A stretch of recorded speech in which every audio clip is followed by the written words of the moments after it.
dapat tangkap sama dia. Okey. Bapak dengan dia datang sini. Betul tak? Okey. Okey. 2015 hingga 2016 dia so tak ada bayar. Dia punya interest pun tengah jalan. Betul tak? Okey. Interest you kira macam mana? By week? Mana? Man. Sebulan berapa interest? 200. 200 interest. Pinjam 1,500, jadi sebulan interest berapa? 300. 300. Jadi you charge berapa persen? Saja sajalah. 1 tahun dia boleh ambil sama dia interest RM270. Okey, you tengok Betul lah? Ini you pinjam orang Malaysia kan? Dulu kira macam mana sama tahu dulu. Okey. 18% 1 tahun Bank negara benar atas KPKT bawah PBT. Itu 1 tahun RM270 satu tahun, betul?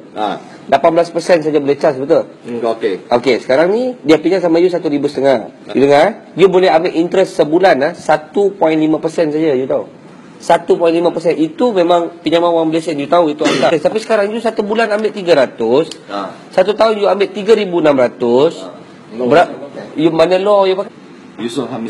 Yusuf Azmi. Sebut betul-betul saya punya nama. You nama apa? Saya Martin. Okey, Martin. Dia pinjam sama you RM1,500. RM1,050. RM1,500 punya pinjaman, tapi dapat tangan RM1,050. Betul? 1,050. Okey. Pak suara settle Angkat satu pak lagi kasih sama dia, bayar 36 bulan ni.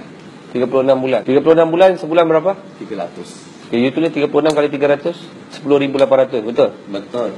Sekarang ni dia sudah bayar ini punya part berapa ribu sama you? Payment dengan interest campur sekali tak? Ya, payment dengan interest dua-dua you. Saya ada rekod pun ada sendiri boleh tengok mah. You punya rekod, kalau saya keluar statement you lagi kena masak. You tahu tak berapa dia sudah bayar sama you punya company? 14,500. Pertama you dengar, dia pinjam 1,050.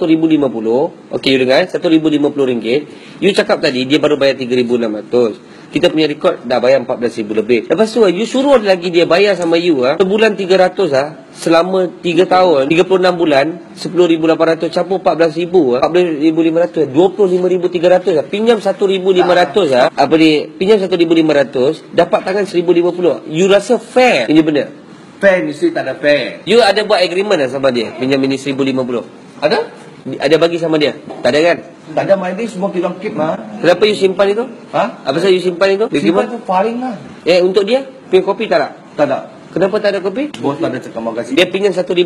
You punya rekod pun dia kata sudah bayar 3,600. Dia sudah bayar sama you 300% tau. Ada, sama mana tekan sama dia. You tak ada tekan lah. You suruh bayar sampai 30,000 lebih sekarang ni. Pinjam 1,050. Saya tak ada tekan tau. Dia sendiri yang cakap. Apa tak ada tekan? Ini report polis. You cakap you mau pergi tanam sama dia. Apa pasal? Apa saya you bawa tanam You ada cakap macam tu sama dia?